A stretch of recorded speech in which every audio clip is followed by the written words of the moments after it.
CPI Narayana. అంటే ఇండియాలోనే కొంతమంది వేస్ట్ ఫెలోస్‌లో కొంతమంది వ్యక్తులు చాలామందుంటారు. అటు 'ప్రకాష్ రాజ్' కావచ్చు, ఇంకొంతమంది వ్యక్తులు కావచ్చు. అంటే వీళ్ళ వల్ల ప్రజలకు ఎటువంటి ఉపయోగం ఉండదు.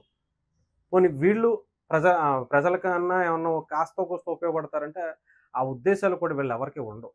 ఏదో ఒక రకంగా కులాల మధ్య, మతాల మధ్య, ప్రాంతాల మధ్య చిచ్చులు పెట్టాలనేటువంటి అంశ తప్ప, ఆలోచన తప్ప వీళ్ళకి ఎటువంటి ఆలోచన ఉండదు. ఆ కుటుంబానికన్నా వాళ్ళు ఉపయోగపడుతున్నారో లేదో తెలీదు గానీ, ఆ పార్టీలకైతే ముఖ్యంగా సిపిఐ నారాయణ లాంటి వ్యక్తులు ఆ పార్టీలకు కూడా ఉపయోగం లేదు. చాలా సంవత్సరాల నుంచి మనం చూస్తున్నాం. ఆయన నిజంగా ఈ రాష్ట్రానికి చేసిందేంటి అంటే సున్నా అనే చెప్పాలి. పోనీ దేనికన్నా ఆ పార్టీ కన్నా ఉపయోగపడ్డారంటే డెఫినిట్‌గా ఉపయోగపడ్డారు. ఎందుకు అంటే ఆ పార్టీని ఈ స్థాయిలో ఇంత దిగజారిపోయేటువంటి స్థాయిలో తీసుకెళ్ళినటువంటి ఘనత సిపిఐ నారాయణ గారికే ఆయన నోటికే దక్కుతుంది. ఎందుకంటే చాలామంది నాయకులున్నారు సిపిఐలో. కానీ ఈ నారాయణ గారు కావచ్చు, రామకృష్ణ గారు కావచ్చు. వీళ్ళిద్దరూ ఆ పార్టీలని నాశనం చేసుకుంటూ అట్టడుగు స్థాయికి తీసుకెళ్ళిపోయినటువంటిది. ఒకప్పుడు మంచి భావజాలాలుండి, మంచి వ్యక్తులున్నటువంటి ఆ పార్టీలకి, కమ్యూనిస్ట్ భావజాలాల్లో ఉన్నటువంటి ఆ వ్యక్తులకి చాలా మంచి పేరుండేది. ఇండివిడ్యువల్‌గా ఏ పార్టీ వాళ్ళైనా కానీ, ఏ వ్యక్తి అయినా కానీ వాళ్ళని గౌరవంగా చూసుకునేవాళ్ళు. కానీ ఇలాంటి వ్యక్తులు ఆ పార్టీలోకి వచ్చిన తర్వాత క్రమేపీ వాళ్ళ పార్టీని వాళ్ళే వాళ్ళ నోటితో దిగజార్చుకుంటూ వస్తున్నటువంటి పరిస్థితి చూసాం. అంటే నోరు బావుంటే ఊరు బావుంటది అంటారు. ఈ నోరే బాగోనప్పుడు వాళ్ళ పార్టీ కూడా ఏం బావుంటది? అదే పరిస్థితి అయింది. గతంలో ఈ మెగా ఫ్యామిలీకి సంబంధించి ఈయన ఫస్ట్ నుంచి వాళ్ళ ఫ్యామిలీ మీద అక్కసుతో పదే పదే వాళ్ళని టార్గెట్ చేసుకొని ఇష్టం వచ్చినట్టు మాట్లాడడం అనేది మనం చూసాం. హిందూ దేవుళ్ళని ముఖ్యంగా హ్మ్, చిరంజీవి గారిని, తర్వాత పవన్ కళ్యాణ్ గారిని ఎన్ని సార్లు ఎంతమంది రోడ్ల మీదకొచ్చి "ఏం మాట్లాడుతున్నావు నారాయణ గారు మీరు నీ నోటికి అద్దు అదుపు ఉండదా?" అని చెప్పి ఎన్ని సార్లు అన్నా కూడా ఈయన మారరు. మారేటువంటి అవకాశం ఎందుకంటే ఈయన నేనున్నాను ఆ పార్టీకి సంబంధించిన నాయకుడిగా లేదంటే నారాయణ అనే వ్యక్తి ఉన్నాడు అని అనుకోవటం కోసం ఆ ఫ్యామిలీని ఏదో ఒక రకంగా తిట్టాలను, ఇంకొకటి చేయాలను, అబాస్పాలు చేయాలన్న ప్రయత్నం చేస్తూనే ఉంటాడు. దాని ద్వారా ఈయనకి సోషల్ మీడియాలో మైలేజ్ వస్తా ఉంటది. ఎదురుగుండా నాకులాగా ఒక సెల్ఫీ వీడియో పెట్టుకొని ఏదో ఒకటి మాట్లాడేస్తా ఉంటాడు. దానివల్ల ఏమన్నా ఉపయోగం ఉంటదా ఆ పార్టీకి అంటే ఉండదు. ఆయనకేమన్నా ఉపయోగం ఉంటదంటే డెఫినిట్‌గా ఇలాంటి అంటే నేను గూడా నాయకుడిగా ఉన్నాను అని చెప్పి చెప్పుకోవడం తప్ప ఇంకొక వేరే ఉపయోగం లేనటువంటి క్యాండిడేట్ అనమాట. రీసెంట్‌గా మన గతంలో చిరంజీవి గారి సంగతి మనం చూసాం. ఆ తర్వాత ఆయనకిచ్చినటువంటి తీర్పేంటో గూడా ఆయనకిచ్చినటువంటి నిరసనలేంటో గూడా మనం చూసాం. దెబ్బకి ఆయన బయటకొచ్చి క్షమాపణ చెప్పుకోవటం గూడా జరిగింది. ఆ తర్వాత మళ్ళీ పవన్ కళ్యాణ్ గారి మీదకెళ్లారు. ఆ తర్వాత మళ్ళీ క్షమాపణ చెప్పుకోవటం ఇవన్నీ జరిగింది. మళ్ళీ రీసెంట్‌గా పవన్ కళ్యాణ్ గారి జోలికి ఆయన ఒక మాట అనుకుంటూ వచ్చారు. ఏంటంటే విడాకులు అనేది సనాతన ధర్మంలో లేదు.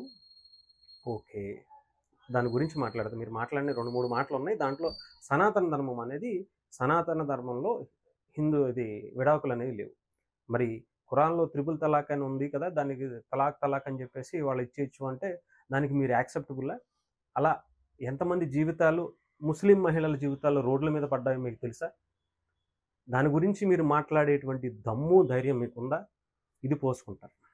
ఎందుకంటే మీకు వాళ్ళ ఓట్లు కావాలి. వాళ్ళ ప్రయోజనాలు, వాళ్ళ వృద్ధిలోకి రావటం అనేది మీకు అనవసరం లేదు. కేవలం దాన్ని అడ్డం పెట్టుకొని ముస్లిం ఓట్లు దండుకోవటం అనేది మీకు కావాలి.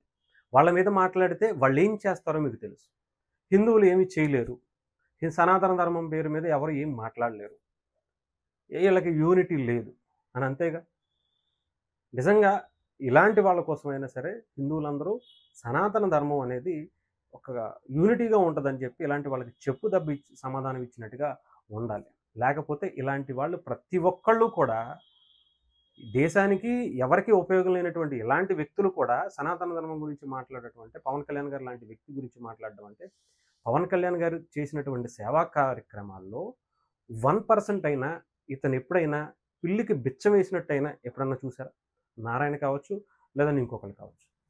వీళ్ళు కూడా పవన్ కళ్యాణ్ గారి గురించి మాట్లాడ్డాను. వీళ్ళకి కూడా పవన్ కళ్యాణ్ గారు సమాధానం చెప్పాలా? అంటే వీళ్ళ స్థాయి ఏంటో వీళ్ళకి అర్థం కావట్లా. పవన్ కళ్యాణ్ గారు అనే వ్యక్తి ఆయన ఎంతోమంది జీవితాలు నిలబెట్టాడు. ఎంతోమందికి ఆసరాగా నిలబడ్డాడు. ఆయన సొంత డబ్బులు కష్టపడి సినిమాల్లో చెమటోడ్చి లైట్లు ఆ వేడిలో అవన్నీ కూడా ఇబ్బంది పడి ఆ వచ్చిన డబ్బుని కౌలు రైతులకు ఇచ్చాడు.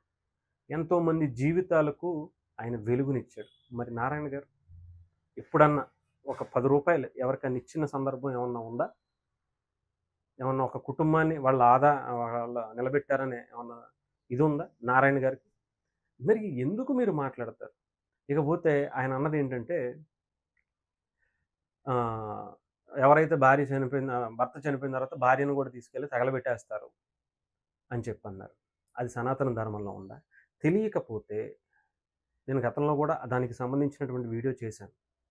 సనాతన ధర్మంలో భర్త చనిపోతే భార్య చనిపోవాలని ఎక్కడా లేదు.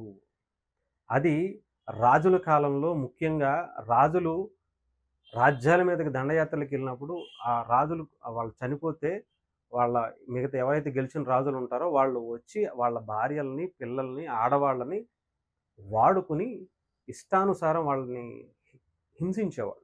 అవి తట్టుకోలేక చాలామంది లేడీసు ముఖ్యంగా ఆడవాళ్ళు గృహిణీలుగా ఉండే అంటే ఎంతో హిందూ సాంప్రదాయాన్ని పాటించేవాళ్ళు అలా చేయలేక నా భర్త లేనిదే ఇవన్నీ నేను ఫేస్ చేయాల్సి వస్తది అని వాళ్ళకి వాళ్ళుగా వెళ్ళి చనిపోయేవాళ్ళు. ఆ తర్వాత క్రమేపీ అది ఆచరణలో లేదు. అంతకు ముందు లేదు. ఆ తర్వాత లేదు. ఎందుకంటే ఎప్పుడూ లేదు. సనాతన ధర్మంలో ఎప్పుడూ లేదు. రాముడు ఉన్నప్పుడు గాని లేదంటే ఎంతోమంది దేవుళ్ళకి సంబంధించినటువంటి మన చరిత్రలు చూసినప్పుడు ఎప్పుడూ కూడా అలాంటిది ఎక్కడా కనిపించలా.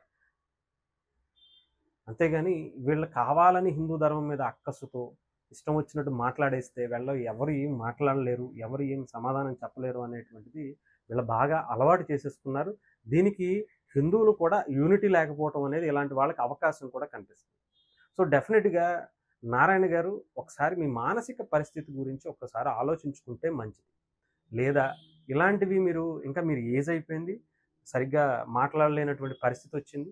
కనీసం ఇంట్లో కూర్చొని ఓ మూలన కూర్చొని ఇంట్లో వాళ్ళకి పెట్టింది తిని శుభ్రంగా తొంగుండి. అంతేగాని రోడ్ల మీదకొచ్చి అలాంటి వ్యక్తుల మీద, ఇలాంటి వీళ్ళ మీద, హిందూ దేవుళ్ళ మీద మాట్లాడేస్తామంటే సరైనటువంటి బుద్ధి డెఫినిట్‌గా చెప్తారు.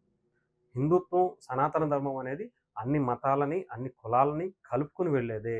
ఇదొక వసుదైక కుటుంబం అని చెప్పేది. కానీ మీలాంటి వాళ్ళు వచ్చిన తర్వాతే దీంట్లో చీలికలనేవి మొదలుపెట్టారు. వీళ్ళ మధ్య కుట్రలు పన్ని మీలాంటి వాళ్ళ మాటలతో వాళ్ళని విభజించే విధంగా, వాళ్ళలో వాళ్ళు కొట్టుకునే విధంగా మీలాంటి వాళ్ళ మాటలే చేస్తుంది.